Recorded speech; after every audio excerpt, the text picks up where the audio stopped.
আসসালামু আলাইকুম রহমতুল্লাহ বরকাত। আসলে গাড়িলে ফটো এর ভিতরে গো টি শার্ট দেখিয়ে আর বেহুতে দেখতে এলাম।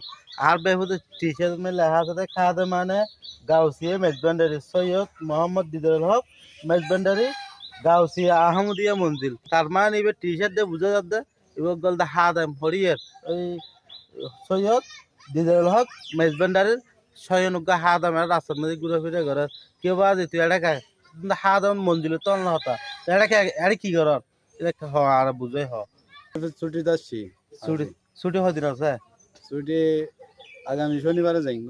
আচ্ছা তো এই যারা হাদাম মহরম হ্যাঁ 27 জুন 27 জন ছুটি শেষ দেয় না সবাই কারবালা মাহফিল উপলক্ষে আর রওনা লবি ইনশাআল্লাহ। তাহলে ঠিক আছে বেগুন আর বন ফুতুলে দোয়া করিবা আর বন ফুতুর মাশাআল্লাহ এখন বেগুন বাড়ি যার গিয়ে সামনে বগুলে ভরবো ইয়েলদা হতা আর যত সময় বিয়ে করেন দিলে দিন একেবারে সরম বড় যায় হতাশা হাদমই কি ইয়ক কত হবো যে হতো আর বন ফুত কি হয় না